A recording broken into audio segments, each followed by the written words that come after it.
안녕하세요. 저는 이번에 은평 역사 한옥박물관에서 예술과 암호 마흔의 새라는 이름으로 전시를 하게 된 화가 김혜련입니다. 저는 원래 학부에서는 동문학을 전공했었는데요.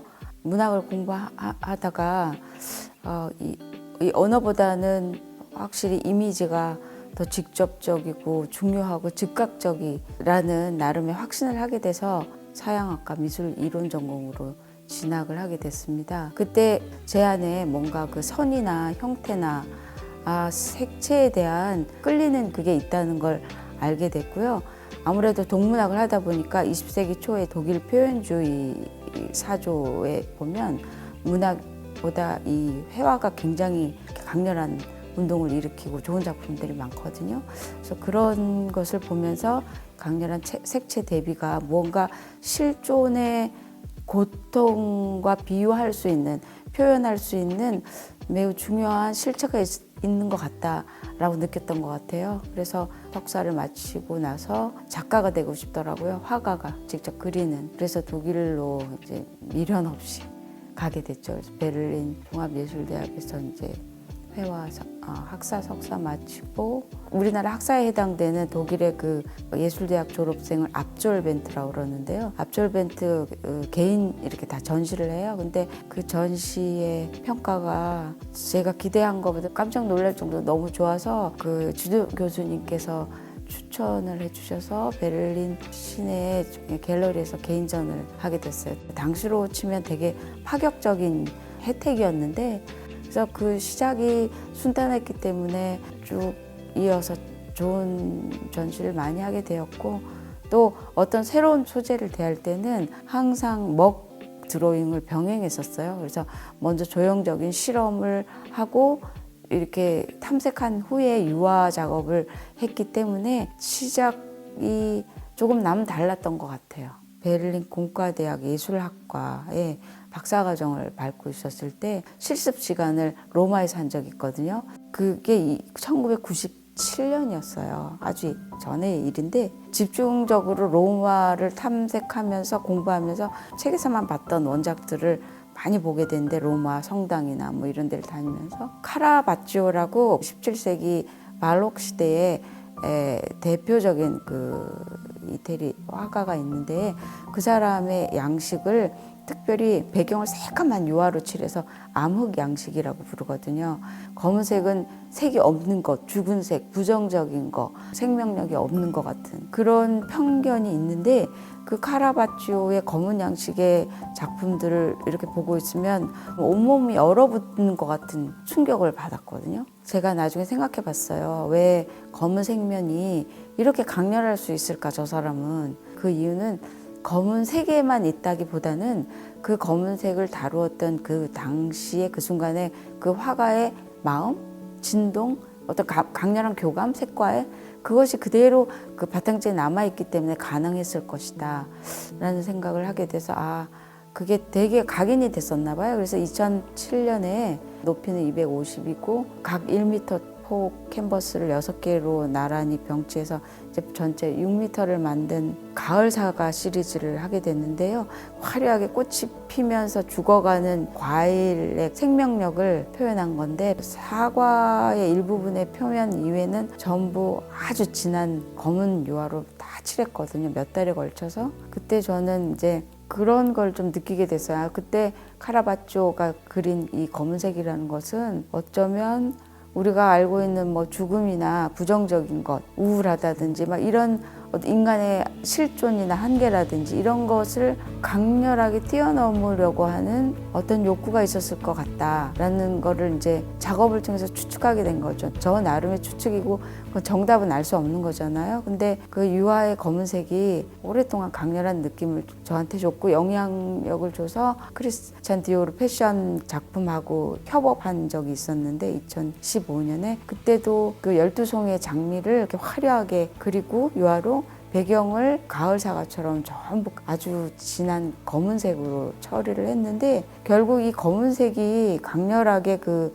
바탕을 받쳐주기 때문에 아름다운 색깔이 드러날 수 있거든요. 그 작은 회화 면적 안에서도 결국에는 우리가 생명이라고 느끼는 것, 화려하다고 느끼는 그 꽃도 어둠이라는 바탕이 있기 때문에 저희가 인지하고 기뻐하는 거거든요. 끊임없이 화려한 것만 있으면 사람은 그것이 귀하거나 아름답다고 생명력이 있다고 느끼지 못할 것 같아요.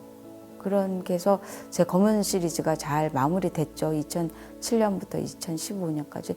그 이후부터 이제 한국 선사 고대 문양 연구 공부를 하면서 먹으로 제 작업이 넘어가게 됐습니다. 추상이 무엇이냐에 대해서 저희가 좀 고민을 해봐야 돼요. 우리가 서양 현대 미술사에서 20세기 초에 이제 추상 미술이 막 전위적인 경로를 통해서 마치 발명된 것처럼 배우고 생각할 수도 있는데, 사실은 추상 미술은 우리 인간 본연의 그 어떤 예술 충동이라고 말할 수 있어요. 제가 뭐 고고학적인 지식이 많지는 않지만 적어도 구석기 이래로 수십만 년간 우리와 같은 사람이 살았고, 더구나 이제 예술이라고 말할 수 있는 본격적인 등장은 이제 신석기 이후인데, 그때 드러나는 그 문양들을 보면 그게 벌써 BC 뭐 4,000년, 5,000년 전이니까 우리는 아주 오래된 문화적, 예술적 역사를 가진 문화 공동체였거든요. 그러니까 한국적인 추상이 따로 있는 것이 아니라 인간 보편적인 예술 충동이, 그러니까 나라는 자아가 만약에 10,000년 전에 태어나서 제주도 근처에 있었다고 칠 때 하늘의 별자리를 통해서 동서남북을 지각하고 움직일 거고, 이런 상황에서 살았을 때 내가 만약에 지금처럼 색과 선과 형태에 대한 감수성이 조금 있는 그런 실존자라면 얼마나 당황스럽고 또 절박할까. 그렇게 칠 때 어떤 리드미컬한 어떤 기하학적인 문양을 찾음으로 하여 인지가 늘어날 뿐만 아니라 스스로 위로받고 뭔가 절박한 게 있었을 것 같아요. 그런 점에서 우리가 매우 오래된 그 추상 예술의 역사를 가지고 있다라고 말할 수 있는 거죠. 그런 확신이 있는 거죠. 독일에서 오래 살았기 때문에 귀국하고 나서는 약간 사명감이나 그 부끄러움도 있더라고요. 내가 뭐 한국의 그 시대에 우리 전통에 대해서, 우리 역사에 대해서, 우리 문화에 대해서 얼마나 알까. 그랬을 때 처음부터 계획을 갖고 문양을 연구를 한 건 아닌데, 백제 문양에 대해서 엄청난 궁금증과 충격을 받은 일이 있어요. 정림사지를 꼭 보러 가야 되겠다. 제 개인적인 그 어떤 미적인 판단으로 보면 이게 예사롭지 않은 석탑이거든요. 이게 상당히 크고 우람하고, 그 다음에 이 각도가 다 다양한 것이 층층마다 정말 예사롭지 않는 감탄스러운 작품이더라고요. 그리고 여기저기 찾아보니까 결국에는 백제 미술의 정수를 확인하려면 일본 나라의 호류지를 가야 되더라고요. 그래서 그 백제 관음과 그 옆에 또 금당 안에 구세 관음이 있는데, 이 두 불상을 아주 심각하게 관찰을 했어요. 그래서 백제 관음과 구세 관음의 보관이라고 하는 그 문양을 공책에 모사를 하기 시작한 거죠. 연필로. 도대체 이 문양은 어디서 나온 거지? 하고 따라 그려보니까 한 번도 배운 적도 없고 들은 적도 없는 그런 곡선이고 문양들인 거예요. 저는 이 문양이 애초에는 어떤 문화 공동체의 상징체계, 세계관이나 철학관이나 중요한 공동체의 그 문자 이전의 언어였단 말이에요. 집단 언어. 수천 년이 지난 조선시대에 와서는 공동체적인 그 상징 그 의미는 이제 다 잊어버리고 사라졌을지라도 그 구전 문화가 우리 신화 설화가 끈질기게 정신적인 자양분으로 이렇게 흘러오는 것처럼 우리의 문화적 유전 인자 속에서 이 문양이 면면이 끝까지 이어져 오는 그 강인한 생명력을 가지고 있다는 지점이 저는 매우 흥미롭습니다.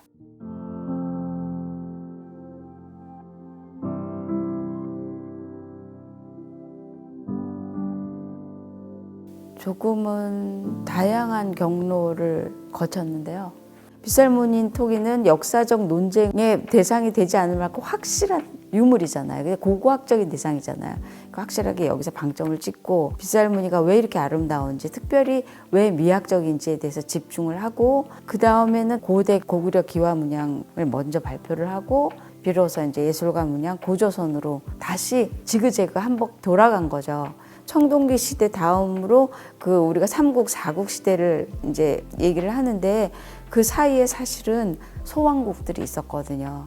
그 이 시대를 포괄하는 개념으로 사실 마한이라는 대표성이 있는 용어를 제가 선택하게 됐는데, 특히 나주 쪽으로 갔을 때요, 나주 박물관을 2번을 가게 됐는데, 거기 첫 번째 갔을 때 이렇게 안쪽에 다랑아리의 초기 형태를 보는 것처럼 풍성한 볼륨감이 있는 토기가 하나 이렇게 서 있더라고요. 자세히 보니까 쇠발무늬 토기인 거예요. 이것이 그냥 조선시대에 툭 나온 게 아니구나. 축적된 예술적 DNA라고 그럴까요? 장인적인 DNA가 확실히 여기 있었던 것 같은 게 그 볼륨감에서 이미 그게 보이고요. 그 다음에 빗살무늬 토기 이후에서부터 보이는 빗살 형태에 대한 선호도가 있어요. 기하학적인.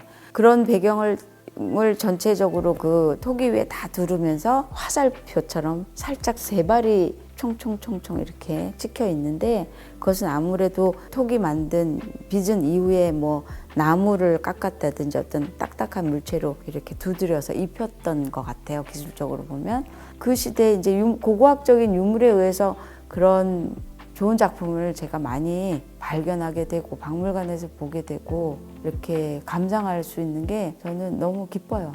너무 즐겁고 그 잃어버린 몇천 년의 퍼즐을 유물을 통해서 저는 시각적으로 맞춰나가고 있는 거죠. 그런 점에서 이번 마하넷에는 매우 시사적인 제목을, 일부러 약간 도발적인 제목을 선택하게 된 것 같아요.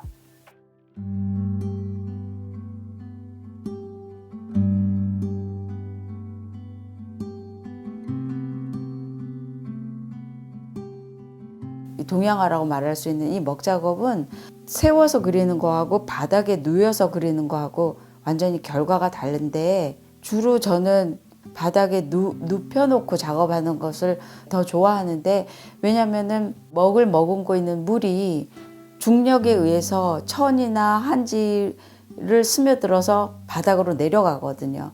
그래서 너무나 당연한 거지만 그때는 중력의 법칙이 굉장히 긍정적으로 작용을 해요. 지금 제가 앉아있는 이 방에서 보시다시피 그 넓은 모래 위에 그 움직이는 그 지표면의 그림을 그리는 심정으로 선을 따라서 움직이거든요. 실직국 시리즈의 이런 선을 만약에 제가 유화로 했다면 지금과 같은 편안하고 수용적인 정서를 주는 현 작품보다는 매우 대립적인 거칠은 그런 작품이 나올 확률이 많죠. 한 면은 재소칠이 되어 있고 뒷면은 재소칠이 안 돼 있는 큰 롤을 통째로 사서 재소칠이 되어 있는 데를 쫙 펴서 작품을 한 게 여기 나주 운곡동 시리즈고요. 그 시리즈들은 표면이 일단 재소칠이 되어 있으니까 그 위에 먹물을 가득 머금은 큰 붓이 지나감으로 해서 그 천이 수분을 이렇게 빨아들이질 못하고 하나의 피막이 되어 있어서 표면 위에 이렇게 모여 있게 돼요. 이렇게 빨아들이지 못하니까 자기들끼리 흘러가기도 해서 우연적인 형상도 많이 나고 투쟁적인 면이 많이 남게 되죠. 그러니까 결국 유화를 만들어내는 그런 바탕 재료를 제가 먹에 적용시켜 보았기 때문에 많이 해보지 않은 영역이라서 흥미로운 실험이 매우 많이 나올 수 있는 방향이라고 생각이 들고요. 운곡동 시리즈는, 여기서 보이는 실직국 시리즈는 호흡과 신체 집중 상태가 먹선에 그대로 남아 있을 수밖에 없는 조건이고요. 코팅 부분이 뒤에 있기 때문에 물이 흘러내리다가 결국엔 이렇게 번지고 멈추게 되잖아요. 뭔가 우리가 생각을 매우 집중적으로 고요하게 선을 따라 했을 때 그 감성이 그대로 남아있게 되는 그런 방향의 감수성의 작품이 돼서 되게 대립적이에요, 사실은. 한국적인 추상 미술이라는 것이 무엇인가, 또는 한국적인 선이라는 것이 무엇인가라는 질문을 다시 여기서 정리를 하게 되는데, 제가 생각할 때 이 한국의 선은 그렇게 뭔가 자연의 외양을 많이 묘사하려는 그런 선도 아니면서 이렇게 권위적으로 제압하려는 차가운 직선만도 아닌 직선과 곡선의 아주 균형 잡힌 조화를 많이 발견하게 되거든요. 한국의 고대 미술품을 이렇게 모사하다 보면은 그런 점에서 한국의 선은 상징적 의미 체계, 우리가 기하학이라고 생각할 때 그 딱딱한 수학적인 인식을 갖고 있지만 그런 것이 아니라 정신적 가치를 함축할 수 있는 그런 기하학적인 선에 매우 민감한 이해력이 높은 사람들이 만들어낼 수 있는 선이구나 라고 감탄할 때가 되게 많아요. 저의 감탄사를 좀 이렇게 확대시킨 거라고 보는데, 이런 작업을 함으로 하여 저는 두 가지 그 기쁨을 얻은 게, 제가 이렇게 답사를 다니고 공부를 하는 거에 있어서 한국에 가려졌던 고대사를 조금씩 제 작품 속에서 가시화시켜서 현대미술의 그 자유로움을 통해서 상상할 수 있는 여지가 더 넓어져서 그게 즐겁고요. 또 하나는 고대 이 아주 옛날에 여기 살았던 사람들의 그 예술적 감수성과 지극히 현대적인 실험성이 먹에서 만날 수 있음을 조금 경험한 거죠. 이번 프로젝트를 통해서. 근데 앞으로도 먹은 매우 많은 가능성을 보여줄 것 같습니다. 제 이 관심사를 또 계속해 나가면서.